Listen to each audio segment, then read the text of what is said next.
ओम शांति। 11 दिसंबर की बाबा की मुरली। मीठे बच्चे, तुम सबको जीवन मुक्ति का मंत्र देने वाले सतगुरु के बच्चे गुरु हो। तुम ईश्वर के बारे में कभी भी झूठ नहीं बोल सकते। प्रश्न, सेकंड में जीवन मुक्ति प्राप्त करने की विधि और उसका गायन क्या है? उत्तर, सेकंड में जीवन मुक्ति प्राप्त करने के लिए प्रवृत्ति में रहते कमल फूल समान पवित्र बनो।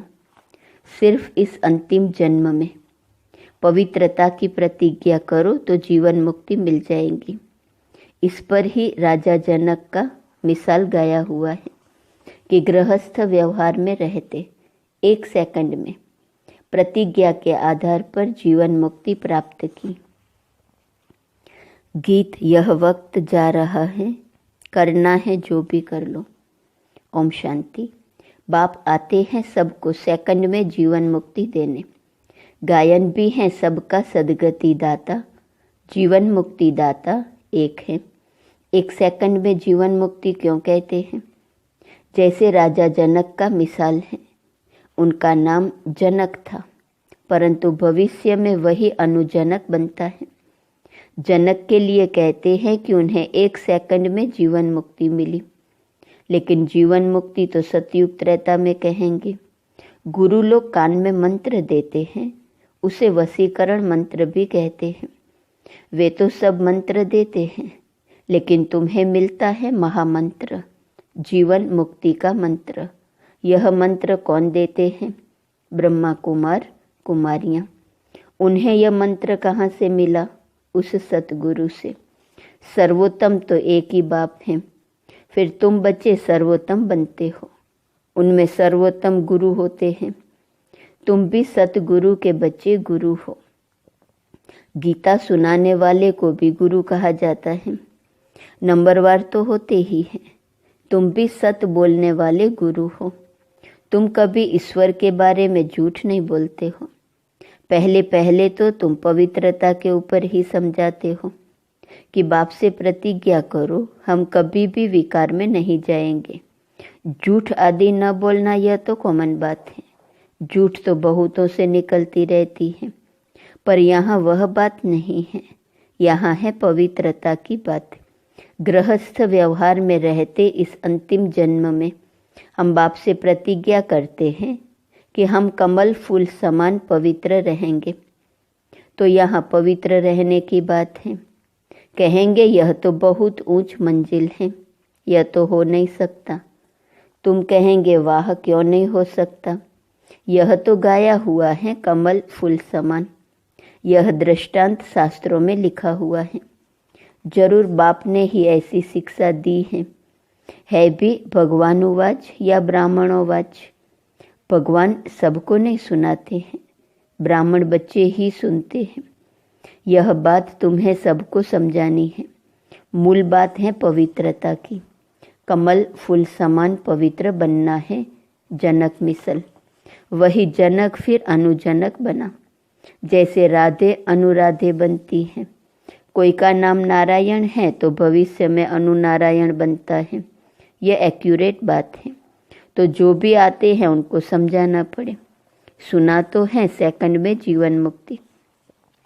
गृहस्थ व्यवहार में रहते ऊंच पद पाया जा सकता है। हम अनुभव से कहते हैं, गपोड़ा नहीं मारते हैं। भगवानुवाच, मुख्य बात समझानी है। भगवान सबका बाप है। जरूर जीवन मुक्ति दाता भी वही है। यह है प्रवृत्ति मार्ग। सन्यासियों का तो है ही निवृत्ति मार्ग। वह कभी राजयोग सिखला नहीं सकते। वह तो घर बार छोड़ भागने वाले हैं। वो यह ज्ञान नहीं दे सकते। यह है राजयोग। गृहस्थ व्यवहार में रहते कमल फूल समान पवित्र रहना है। सतयुग में भारत पवित्र प्रवृत्ति मार्ग का था। वाइसलेस दुनिया थी। राजाई में स्त्री पुरुष दोनों चाहिए। तो समझाना पड़ता है, हम अनुभवी हैं। गृहस्थ व्यवहार में रहते कमल फूल समान पवित्र रह सकते हैं। हम जानते हैं कि पवित्र बन बाप द्वारा पवित्र दुनिया के मालिक बनते हैं। पवित्र प्रवृत्ति मार्ग था, अब तो अपवित्र प्रवृत्ति मार्ग है। यह दुनिया ही भ्रष्टाचारी है। वह श्रेष्ठाचारी दुनिया थी। रावण भ्रष्टाचारी बनाते हैं, राम श्रेष्ठाचारी बनाते हैं। आधा कल्प रावण राज्य चलता है। भ्रष्टाचारी दुनिया में भक्ति मार्ग है। दान पुण्य आदि करते रहते हैं क्योंकि भ्रष्टाचार है। समझते हैं मनुष्य जितना भक्ति दान पुण्य करेंगे तो फिर भगवान मिलेगा। भगवान की भक्ति करते हैं, कहते हैं कि आकर हमको श्रेष्ठ बनाओ। भारत श्रेष्ठाचारी था, अभी नहीं है। भ्रष्टाचारी ही श्रेष्ठाचारी बनते हैं। भारत की नई रचना की कहानी कोई जानते ही नहीं। चित्रों के द्वारा अच्छी तरह समझाया जा सकता है। ऐसे ऐसे चित्र बनाने पड़ेंगे। हर एक सेंटर पर प्रदर्शनी के चित्र होने चाहिए।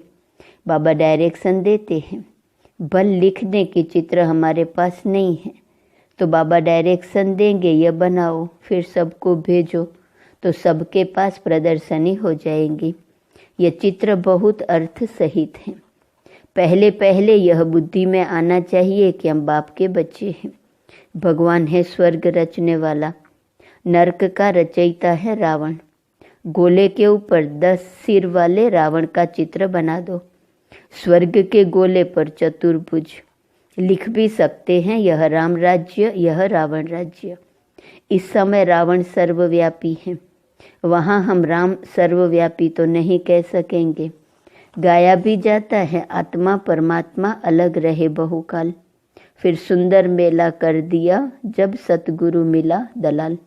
तो जरूर वह आएगा न, यह हिसाब कोई भी जानते नहीं है। पहले पहले अलग हुई है देवी देवताओं की आत्माएं। यह नॉलेज है, कोई को भी समझाना है। आत्माओं का बाप तो है ना।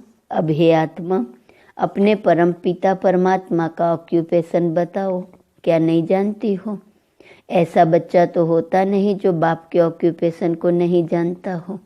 बाप बैठ समझाते हैं, तुम अपने जन्मों को नहीं जानते हो, मैं समझाता हूँ। पहले पहले जो देवी देवता हैं वह इतने जन्म लेते हैं, तो हिसाब करो दूसरे धर्म वाले कितने जन्म लेते होंगे। सिद्ध कर बताना पड़े, मैक्सिमम इतने हैं। झाड़ वृद्धि को पाता रहता है। पहले पहले देवी देवता थे, उन्हों के ही 84 जन्म कहे जाते हैं। भारत की नॉलेज है ना। प्राचीन भारत की नॉलेज किसने दी? यह भगवान ने ही दी है। नॉलेजफुल गॉड फादर है ना। ब्रह्मा को भी नॉलेजफुल नहीं कहेंगे, श्री कृष्ण को भी नहीं कहेंगे। श्री कृष्ण की महिमा ही अलग है। ये समझने की बड़ी ही क्लियर नॉलेज है। भगवान तो सबका एक ही निराकार परम पिता परमात्मा है, वह है रचयिता। श्री कृष्ण तो है रचना। ऊंचते ऊंच भगवान तो एक है ना। सर्वव्यापी उनको कह नहीं सकते। भारत में ऊंचते ऊंच प्रेसिडेंट फिर नंबरवार और हैं। सबका ऑक्यूपेशन बताएंगे। ऐसे तो नहीं सब एक ही हैं। हर एक आत्मा को अविनाशी पार्ट मिला हुआ है, यह सिद्ध करना है। आपस में राय कर सर्विस के प्लान बनाने हैं। परंतु जिसकी लाइन क्लियर नहीं होगी, कोई विकार होगा, वह नाम रूप में फंसा होगा, तो यह काम हो नहीं सकेगा। इसमें लाइन बड़ी क्लियर चाहिए। रिजल्ट तो अंत में ही निकलेंगी। अभी सभी नंबरवार हैं। मनुष्य कहते हैं यह व्यास भगवान ने शास्त्र बनाए। अब व्यास तो भगवान हो नहीं सकता। वास्तव में धर्म के शास्त्र है ही 4। भारत का धर्म शास्त्र तो है ही एक, माई बाप गीता। वर्षा उनसे ही मिलता है। माँ द्वारा बाप से वर्षा मिलता है। गीता माता का बाप है, रचयिता। तो गीता द्वारा ही बाप ने प्राचीन सहज राजयोग की नॉलेज दी है। गीता तो भारत खंड का शास्त्र है। फिर इस्लामी का धर्मशास्त्र अपना है, बुद्ध का अपना है, क्रिश्चियन का अपना है। गीता तो है सबका माई बाप, बाकी शास्त्र हैं बाल बच्चे। वह बाद में निकले हैं। बाकी इतने वेद उपनिषद आदि यह सब किस धर्म के हैं, यह मालूम तो होना चाहिए ना, कि यह किसने उच्चारे, उससे कौन सा धर्म निकला। कोई धर्म तो है नहीं। पहले तो सिद्ध करना है कि गीता खंडन की हुई है। बाप के बदले बच्चे का नाम दे दिया है। जीवन चरित्र तो सबका अलग अलग है। बाप कहते हैं सर्वधर्मानि परित्यज्य मामेकम याद करो। परमात्मा आत्माओं को कहते हैं तुम अशरीरी बनो, मेरे को याद करो। अशरीरी बाप ही यह कह सकते हैं, सन्यासी तो कह नहीं सकते। यह गीता के अक्षर हैं। सब धर्म वालों को कहते हैं अशरीरी भव। अभी नाटक पूरा होता है, सबको मंत्र मिलता है कि देह सहित देह के सब संबंध त्याग, मामेकम याद करो तो तुम मेरे पास आ जाएंगे। मुक्ति के बाद जीवन मुक्ति है जरूर। पद जीवन मुक्ति का है, वाया मुक्ति। जो भी आते हैं सतो रजो तमो से पास करते हैं। समझानी कितनी अच्छी है, परंतु बच्चे एक कान से सुन दूसरे कान से निकाल देते हैं। वैसे है बहुत सहज। तुम जगह जगह पर प्रदर्शनी करो, अखबारों में भी पढ़ जाए। खर्चा कर सकते हो, भल सब सुने। अखबार में तो जरूर डालना है। बच्चों को बड़ा नशा रहना चाहिए। बाकी टाइम बहुत थोड़ा बचा है। अतीन्द्रिय सुख की वासना गोप गोपियों से पूछो। गाया हुआ है यह गोपी वल्लभ के गोप गोपियां हैं। गोप गोपियां न सतयुग में न कलयुग में होते हैं। वहाँ लक्ष्मी देवी राधे देवी हैं, गोप गोपियां अभी हैं। गोपी वल्लभ के बच्चे पोतरे पोतरियां हैं। जरूर दादा भी होगा, दादा बाबा और मम्मा। यह नई रचना हुई है संगम पर। बाप कहते हैं मैं कल्प कल्प कल्प के संगम युगे आता हूँ नई दुनिया बनाने। आसुरी संतान से तुम ईश्वरीय संतान बने हो, फिर बनेंगे दैवी संतान, फिर क्षत्रिय वैश्य शूद्र संतान बनेंगे 84 जन्मों में। फिर साथ साथ वृद्धि भी होती रहती है। झाड़ भी पूरा कंप्लीट चाहिए। प्रलय भी नहीं होती है। भारत तो अविनाशी खंड है। भारत की बहुत महिमा करनी है। भारत सब खंडों में श्रेष्ठ है। विनाश कभी नहीं होता। अच्छा, मीठे मीठे सिकिल दे बच्चों प्रति माता पिता बाप दादा का याद प्यार और गुड मॉर्निंग। रूहानी बाप की रूहानी बच्चों को नमस्ते। रूहानी बच्चों की रूहानी बाप को नमस्ते नमस्ते नमस्ते। रात्रि क्लास 16 अप्रैल 68। तुम ब्राह्मण बच्चों बगैर किसको भी यह पता नहीं है कि संगम युग कब होता है। इस कल्प के संगम युग की महिमा बहुत है। बाप आकर राजयोग सिखलाते हैं। सतयुग के लिए राजयोग सिखाते हैं तो जरूर संगम युग ही आएगा। है भी मनुष्य, उनमें कोई कनिष्ठ कोई उत्तम है। उनके आगे महिमा गाते हैं, आप पुरुषोत्तम हो, हम कनिष्ठ हैं। आप ही बताते हैं मैं ऐसे हूँ ऐसे हूँ। अब इस पुरुषोत्तम संगम युग को तुम ब्राह्मण बिगर कोई भी नहीं जानते। इनकी एडवर्टाइज कैसे करें जो मनुष्यों को पता पड़े। संगम युग पर भगवान ही आकर राजयोग सिखलाते हैं। तुम जानते हो हम राजयोग सीख रहे हैं। अभी ऐसी क्या युक्ति रचें जो मनुष्यों को मालूम पड़े, परंतु होगा धीरे। अभी समय पड़ा है, बहुत गई थोड़ी रही। हम कहते हैं तो मनुष्य जल्दी पुरुषार्थ करे, नहीं तो ज्ञान सेकंड में मिलता है, जिससे तुम उसी समय सेकंड में जीवन मुक्ति पालेंगे। परंतु तुम्हारे सिर पर आधा कल्प के पाप हैं, वह थोड़े ही सेकंड में कटेंगे। इसमें तो टाइम लगता है। मनुष्य समझते हैं अभी तो समय पड़ा है, अभी हम ब्रह्मा कुमारियों के पास क्यों जाएं। लिटरेचर से उल्टा भी उठा लेते हैं। तकदीर में नहीं है तो उल्टा उठा लेते हैं। तुम समझते हो यह पुरुषोत्तम बनने का युग है। हीरे जैसा गायन है न, फिर कम हो जाता है। गोल्डन एज, सिल्वर एज, यह संगम युग है, डायमंड एज। सतयुग है, गोल्डन एज, यह तुम जानते हो। स्वर्ग से भी यह संगम अच्छा है, हीरे जैसा जन्म है।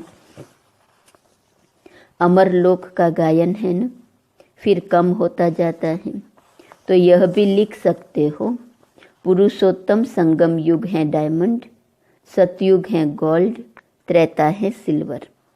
यह भी तुम समझा सकते हो, संगम पर ही हम मनुष्य से देवता बनते हैं।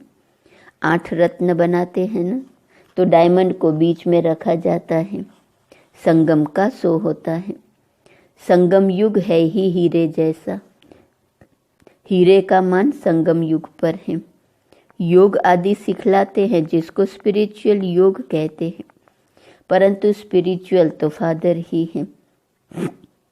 रूहानी फादर और रूहानी नॉलेज संगम पर ही मिलती है। मनुष्य जिनमें दे अहंकार है वह इतना जल्दी कैसे मानेंगे, गरीब आदि को समझाया जाता है।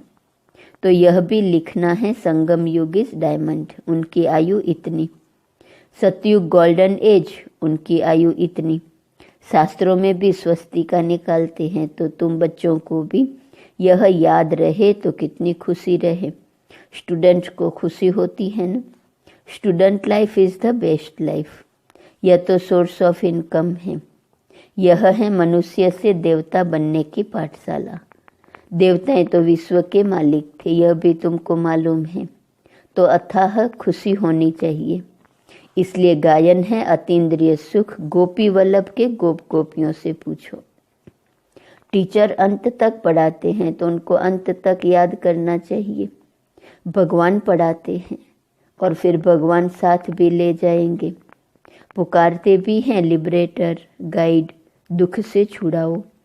सतयुग में दुख होता ही नहीं। कहते हैं विश्व में शांति हो। बोलो आगे कब थी, वह कौन सा युग था, किसको पता नहीं है।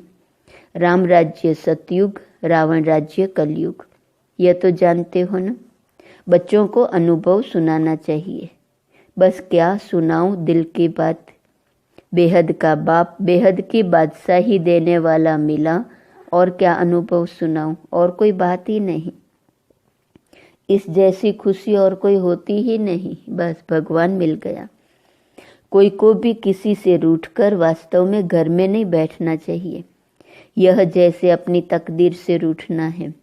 पढ़ाई से रूठा तो क्या सीखेंगे। बाप को पढ़ाना ही है ब्रह्मा द्वारा, तो 1-2 से भी कभी रूठना नहीं चाहिए। यह है माया। यज्ञ में असुरों के विघ्न तो पड़ते हैं ना। अच्छा, मीठे मीठे सिकिलते रूहानी बच्चों प्रति, रूहानी बाप व दादा का याद, प्यार और गुड नाइट। रूहानी बच्चों को रूहानी बाप की नमस्ते। धारणा के लिए मुख्य सार, पहली पॉइंट, बाप जो सुनाते हैं वह एक कान से सुन दूसरे से निकालना नहीं है। ज्ञान के नशे में रह अतीन्द्रिय सुख का अनुभव करना है। दूसरी पॉइंट, सभी को सेकंड में मुक्ति, जीवन मुक्ति का अधिकार देने के लिए यही महामंत्र सुनाना है कि देह सहित देह के सब संबंधों को त्याग, बाप को याद करो। वरदान, क्लियर बुद्धि द्वारा हर बात को परख कर यथार्थ निर्णय करने वाले सफलता मूर्त भव। जितनी बुद्धि क्लियर है उतनी परखने की शक्ति प्राप्त होती है। ज़्यादा बातें सोचने के बजाय एक बाप की याद में रहो। बाप से क्लियर रहो तो हर बात को सहज ही परख कर यथार्थ निर्णय कर सकेंगे। जिस समय जैसी परिस्थिति, जैसा संपर्क संबंध वाले का मूड, उसी समय पर उस प्रमाण चलना, उसको परख कर निर्णय लेना, यह भी बहुत बड़ी शक्ति है जो सफलता मूर्त बना देती है। स्लोगन, ज्ञान सूर्य बाप के साथ, लकी सितारे वह है जो जग के अंधकार को मिटाने वाले हैं, अंधकार में आने वाले नहीं। आज का स्वमान है, मैं आकर्षण से मुक्त हूँ। अव्यक्त इशारे की पॉइंट 11 दिसंबर, सदा मन मनाभव की स्थिति में स्थित रह अलौकिक अतीन्द्रिय सुख व मन रस का अनुभव करो तो इंद्रियों के रस अर्थात विनाशी रस की आकर्षण से मुक्त हो जाएंगे। जो पुरानी दुनिया की कोई भी वस्तु या इंद्रियों के रस में फंसे हुए रहते हैं वे मन रस का अनुभव नहीं कर सकते, इसलिए इससे मुक्त बनो। ओम शांति।